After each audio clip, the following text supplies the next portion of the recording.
नमस्कार। मेरे इस नॉलेज वर्ल्ड यूट्यूब चैनल पर एक बार पुनः आप सभी लोगों का स्वागत है। आज हम लोग इस सेशन में बीए पार्ट 1 फर्स्ट सेमेस्टर समाजशास्त्र विषय के अंतर्गत सेकंड पेपर जो भारतीय समाज से संबंधित है उसमें पुरुषार्थ विषय पर चर्चा करेंगे। तो चलिए प्रारंभ करते हैं पुरुषार्थ विषय पर आज की अपनी चर्चा। पुरुषार्थ का सिद्धांत हिंदू मनुष्यों की भारतीय समाज को कहा जाए एक अनुपम देन है। इसने व्यक्ति और समूह के बीच जो संबंध है उसको संतुलित करने में अपूर्व योगदान दिया है। पुरुषार्थों के रूप में व्यक्ति के विभिन्न कर्तव्यों का उल्लेख किया गया है। पुरुष में 4 बातें मुख्यतः पाई जाती हैं: शरीर, मन, बुद्धि और आत्मा। और इन सभी से मिलकर जो कुछ बनता है वही पुरुष कहलाता है। पुरुष के द्वारा इन सभी की संतुष्टि के लिए जो प्रयत्न या श्रम किया जाता है उसी का नाम पुरुषार्थ है। जैसे शरीर के लिए भोजन, वस्त्र तथा अनेक अन्य भौतिक वस्तुओं की आवश्यकता पड़ती है, जिनकी पूर्ति के लिए व्यक्ति अर्थ का उपार्जन करता है और इसके लिए वह जो कुछ भी करता है वही अर्थ के रूप में पुरुषार्थ है। मन विभिन्न प्रकार की इच्छाओं का केंद्र है और मन की इच्छाओं की पूर्ति का प्रयत्न व्यक्ति अपने जीवन में करता है। इन इच्छाओं की पूर्ति जीवन का एक लक्ष्य पुरुषार्थ माना गया है, जिसे काम की संज्ञा दी गई है। बुद्धि में तार्किकता या निर्णय शक्ति की प्रधानता पाई जाती है। जब व्यक्ति अर्थ और काम का संतुलित रूप से उपभोग करता है एवं पूर्णतः इन्हीं के वशीभूत नहीं हो जाता है, इस हेतु व्यक्ति पर धर्म का नियंत्रण भी आवश्यक है। धर्म व्यक्ति को वह विवेक या तर्क बुद्धि प्रदान करता है जिसके आधार पर वह विभिन्न आवश्यकताओं की पूर्ति एवं दायित्वों के लिए उचित तरीके से धन का उपार्जन एवं उपयोग करता है। एक तरह से कहा जाए तो धर्म जो है वो व्यक्ति का मार्गदर्शन करता है और उसे बतलाता है कि काम का महत्व समाज की निरंतरता को बनाए रखने और व्यक्ति को मानसिक तनाव से मुक्त रखने की दृष्टि से है। यही कारण है कि धर्म को भी एक पुरुषार्थ माना गया है। साथ ही आत्मा की तृप्ति के लिए मनुष्य को आध्यात्मिकता की ओर बढ़ने के लिए प्रेरित किया गया है और इसी संदर्भ में मोक्ष भी पुरुषार्थ का ही एक रूप है। अब यहाँ हम लोग कुछ चर्चा पुरुषार्थ के अर्थ के रूप में करते हैं। वास्तव में पुरुषार्थ का तात्पर्य श्रम करने या प्रयत्न करने से है। इस संबंध में कहा गया है कि मोक्ष जीवन का लक्ष्य है और इसकी प्राप्ति के लिए धर्म, अर्थ और काम माध्यम है। लगातार प्रयत्न करते रहना और अपने लक्ष्य की ओर आगे बढ़ना ही पुरुषार्थ है। पुरुषार्थ की धारा में जीवन के हम विभिन्न कर्तव्यों या दायित्वों को देखते हैं। उपनिषदों, गीता तथा स्मृतियों में जीवन के 4 आधारभूत कर्तव्यों के रूप में पुरुषार्थ का उल्लेख मिलता है, जिन्हें हम धर्म, अर्थ, काम और मोक्ष के रूप में देखते हैं। और इन्हीं चारों पुरुषार्थों को प्राप्त करके ही व्यक्ति जीवन मरण के बंधन से मुक्त होता है। डॉक्टर कपाड़िया ने विभिन्न पुरुषार्थों का अर्थ स्पष्ट करने की दृष्टि से बतलाया है कि मोक्ष जीवन का अंतिम लक्ष्य है। इसका तात्पर्य है कि मनुष्य की वास्तविक प्रकृति आध्यात्मिक है। अर्थ मानव में प्राप्त करने की सहज प्रवृत्ति को बतलाता है। काम मानव के भावुक जीवन और उसके सहज स्वभाव से संबंधित है। और धर्म यह बताता है कि काम और अर्थ साधन है, न कि साध्य। स्पष्ट है कि पुरुषार्थ का तात्पर्य जीवन के 4 प्रमुख लक्ष्यों की प्राप्ति हेतु उद्यम या प्रयत्न करने से है। अब हम लोग अलग अलग पुरुषार्थ के प्रकारों की चर्चा करते हैं। जैसा कि हम जानते हैं कि पुरुषार्थ के सिद्धांत के अनुसार 4 पुरुषार्थ या जीवन के 4 लक्ष्य निर्धारित हैं, और ये लक्ष्य हैं धर्म, अर्थ, काम और मोक्ष। इन सभी का हम यहाँ अलग अलग रूप से वर्णन करेंगे। तो सबसे पहले हम अपनी चर्चा शुरू करते हैं धर्म से। धर्म को एक प्रमुख एवं महत्वपूर्ण पुरुषार्थ माना गया है। धर्म व्यक्ति को कर्तव्य पथ पर आगे बढ़ने की प्रेरणा देता है। धर्म का तात्पर्य भाग्य, अंधविश्वास या रूढ़िवादिता से नहीं है। वास्तव में धर्म वही है जिसे धारण किया जा सके, जिसे जीवन में उतारा जा सके या जिसके अनुरूप आचरण किया जा सके। यहाँ हम पुरुषार्थ के रूप में जब धर्म की चर्चा करते हैं तो धर्म सामाजिक पक्ष पर जोर देता है। प्रत्येक आश्रम में व्यक्ति को धर्म के अनुरूप आचरण करने को कहा गया है। धर्म एक तरह से कहा जाए तो आचरण संहिता के रूप में व्यक्ति को सही मार्ग पर ले जाने का कार्य करता है। धर्म एक ऐसा पुरुषार्थ है जो व्यक्ति को इस जीवन और पारलौकिक जीवन में एक सुंदर समन्वय स्थापित करने की ओर प्रेरित करता है। धर्म का तात्पर्य उन सभी कर्तव्यों के पालन से है जो व्यक्ति के साथ साथ समाज की प्रगति में भी योगदान देते हैं। भगवान श्री कृष्ण ने बतलाया है कि धर्म वह है जो सभी प्राणियों की रक्षा करता है और उन सभी को धारण करता है। धर्म का तात्पर्य सामान्य धर्म एवं स्वधर्म दोनों के पालन से है। धर्म एक तरह से 5 महायज्ञों के द्वारा प्रेरित किया जाता है, या कहा जाए कि इन्हीं के जरिए वह व्यक्ति ऋणों से उऋण होता है। देखा जाए तो धर्म पुरुषार्थ की प्राप्ति वही व्यक्ति कर पाता है जो कर्म करने में विश्वास करता है, और उससे जो फल प्राप्त होता है उसे प्राप्त करने की उसमें इच्छा नहीं होती। एक तरह से कहा जाए तो धर्म निष्काम कर्म की ओर प्रेरित करता है। गीता में भी भगवान श्री कृष्ण का यही उपदेश था कि कर्म करो, फल की इच्छा मत करो।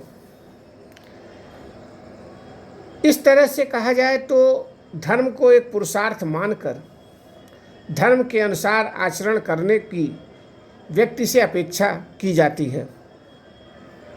अब हम लोग पुरुषार्थ के दूसरे प्रकार अर्थ की चर्चा करते हैं।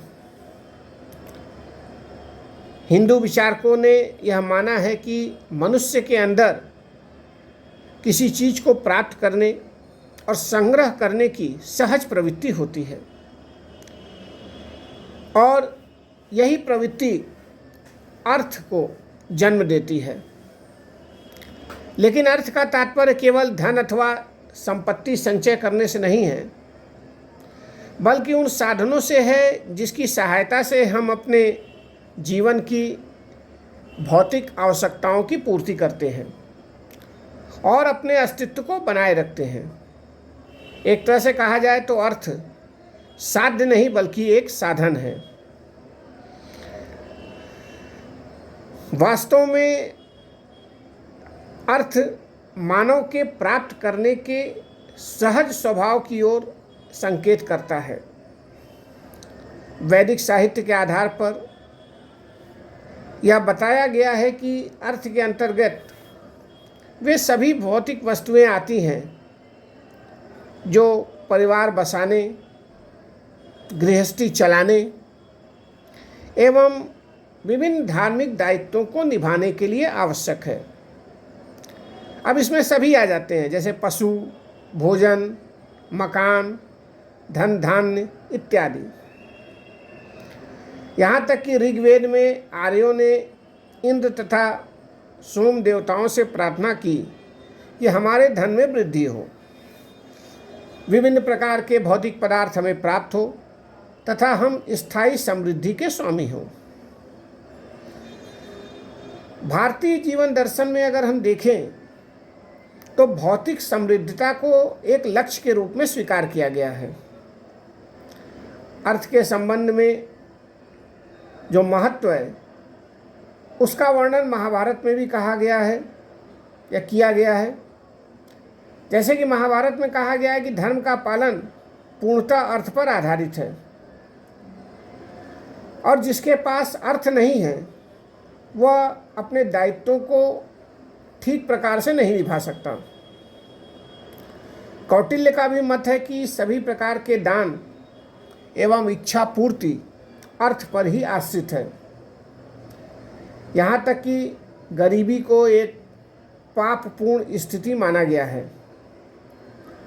यह माना गया है कि धन के अभाव में मनुष्य आर्थिक कार्यों का संपादन नहीं कर सकता, पंच महायज्ञों को संपन्न नहीं कर सकता। पंचतंत्र में भी कहा गया है कि दरिद्रता एक अभिशाप है और जो मृत्यु से भी बढ़कर है।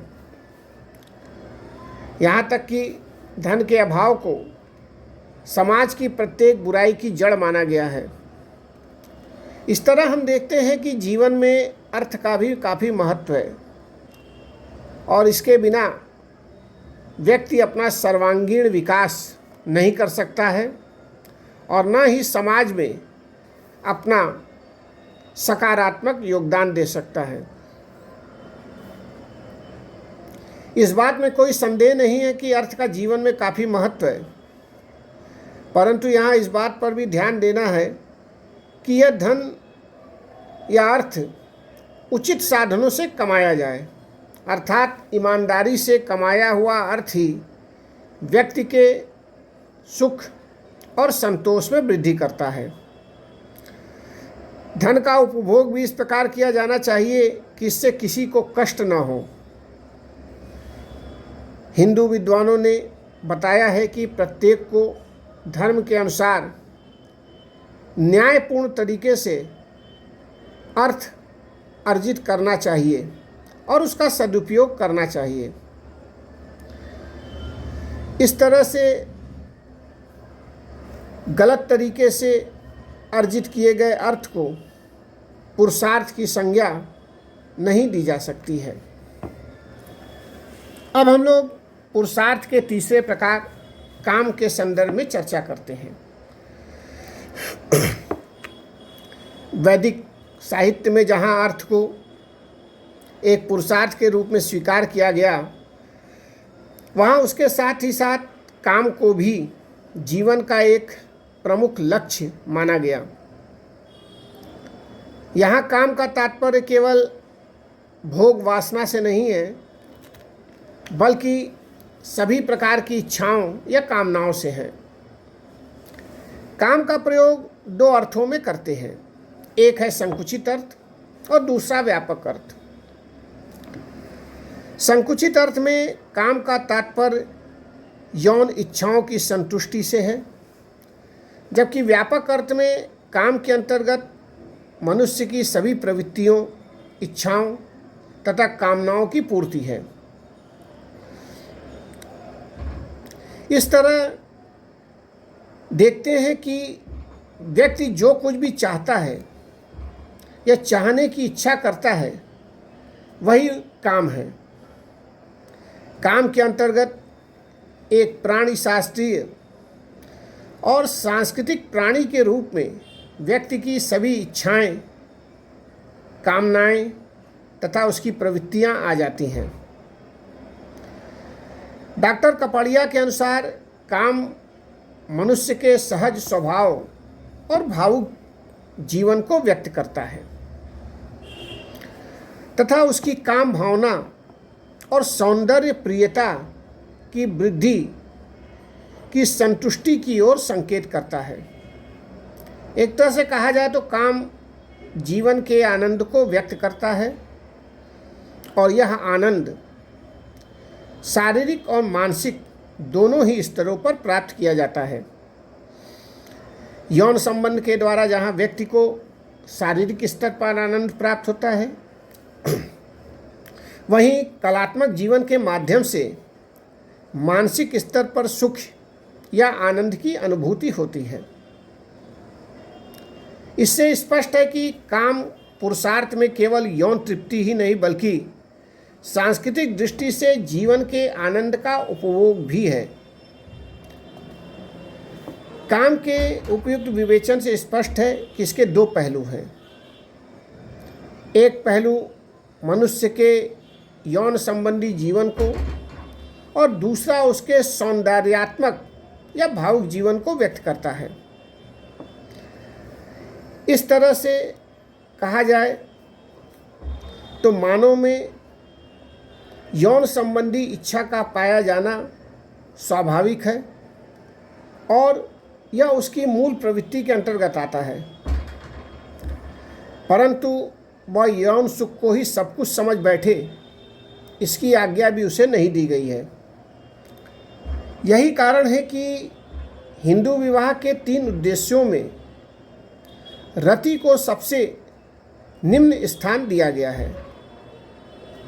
रति अर्थात सेक्स प्लेजर या यौन इच्छा, वहीं धर्म और संतानोत्पत्ति को रति की तुलना में या यौन इच्छा की तुलना में ज़्यादा प्रमुखता दी गई है। यौन संबंध का महत्व केवल इस दृष्टि से नहीं है कि इससे शरीर सुख मिलता है, बल्कि इस दृष्टि से भी है कि यह उत्तम संतानों के जन्म का माध्यम है। काम का दूसरा पहलू मनुष्य के सौंदर्यात्मक या भावुक जीवन से संबंधित है। मनुष्य अपने जीवन में साहित्य, संगीत, नृत्य, चित्रकला, मूर्तिकला इत्यादि के रूप में भी अपने भाव को प्रकट करता है। कहा जाए तो जो कुछ भी सुंदर है वह उसको प्रभावित करता है, वह उसकी प्रशंसा करता है और उसको देखकर आनंद का अनुभव करता है।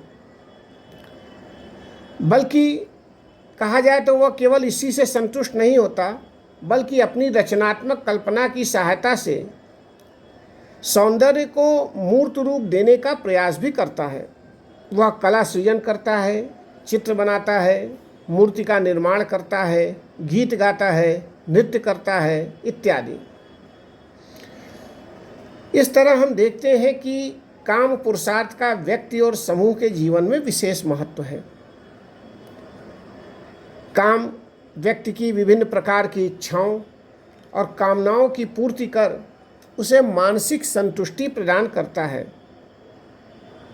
काम के आधार पर ही पति पत्नी में पारस्परिक प्रेम पनपता है, संतानोत्पत्ति होती है और व्यक्ति पितृ ऋण से मुक्त होता है और अपने माता पिता को मोक्ष का अधिकारी बनाता है। संतानोत्पत्ति के द्वारा व्यक्ति अमरता प्राप्त करता है और समूह अथवा समाज की निरंतरता को बनाए रखने में योगदान देता है। काम का धार्मिक दृष्टि से यह महत्व है कि व्यक्ति काम इच्छाओं को पूर्ण कर विरक्ति की ओर आगे बढ़ता है तथा मोक्ष प्राप्ति का प्रयास करता है। इस तरह से देखा जाए तो काम भी एक प्रमुख पुरुषार्थ के रूप में माना गया है। अब हम लोग थोड़ी चर्चा मोक्ष पर करते हैं। मोक्ष जीवन का अंतिम पुरुषार्थ है। बौद्ध साहित्य में इसे निर्वाण और जैन साहित्य में कैवल्य के नाम से पुकारा गया है। हिंदू विद्वानों या मनीषियों के द्वारा यह माना गया है कि जीवन में अर्थ और काम का महत्व है, परंतु साथ ही वह यह भी जानते थे कि इन्हीं में अपने आप को जकड़े रखना भी उचित नहीं है। अतः सांसारिक सुख प्राप्ति के साथ ही आध्यात्मिक उन्नति भी आवश्यक है, और यह तभी संभव है जब मनुष्य आत्मज्ञान प्राप्त कर ले, ईश्वर चिंतन में अपने को पूर्णता लगा दे और अंत में जन्म मरण के बंधन से मुक्त हो जाए। एक तरह से कहा जाए तो मोक्ष का जो तात्पर्य है वह है हृदय की अज्ञानता का नाश। बौद्ध दर्शन में मोक्ष को जीवन मुक्ति और देह मुक्ति के रूप में व्यक्त किया गया है। जीवन मुक्ति का तात्पर्य है कि संसार में रहते हुए संसार के कष्टों से छुटकारा पाना, और देह मुक्ति का अर्थ है जीवन मरण के बंधन से मुक्त होना, अर्थात मरने के पश्चात पुनः संसार में लौटकर न आना। सांख्य शास्त्र में भी मोक्ष के अर्थ को बताया गया है कि यथार्थ में पुरुष किसी भी कार्य का कर्ता नहीं है, जो कुछ होता जाता है वही सब प्रकृति का खेल है।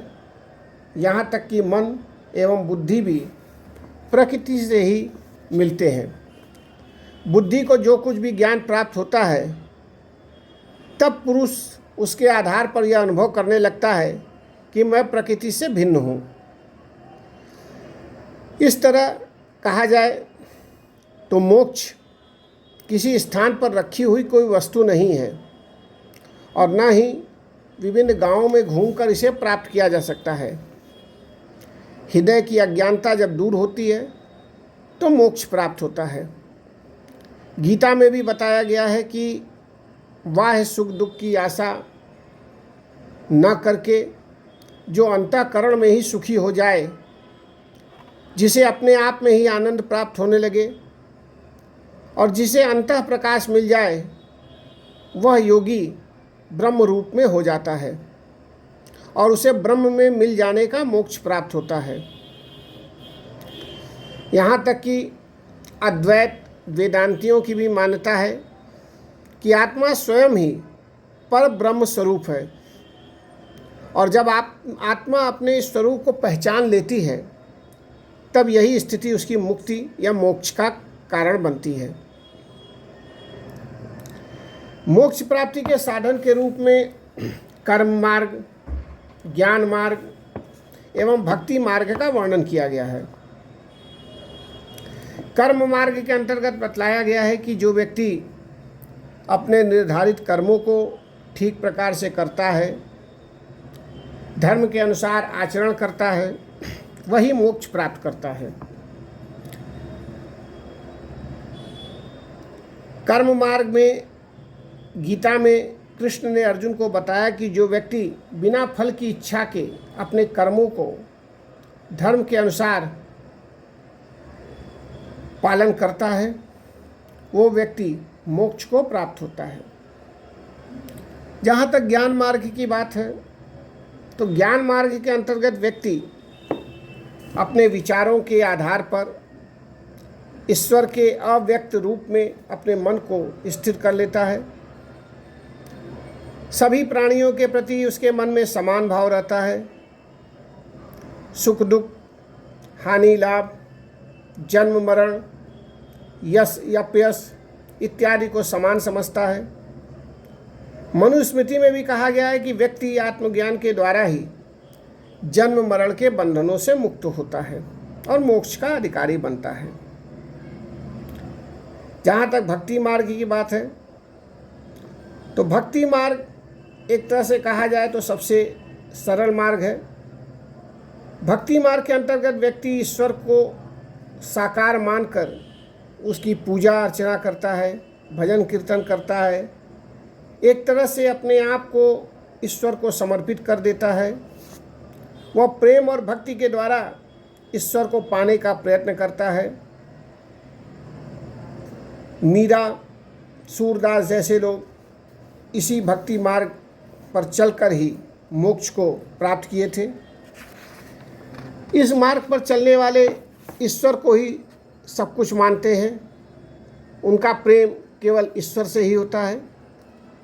यहाँ तक कि गीता में कृष्ण ने बताया कि हे अर्जुन, मैं उन भक्तों को शीघ्र ही मृत्यु रूपी संसार से उद्धार करता हूँ जो मुझ में चित्त लगाते हैं या ध्यान लगाते हैं। तो एक तरह से कहा जाए कि भक्ति मार्ग भी मोक्ष प्राप्ति का एक प्रमुख साधन है।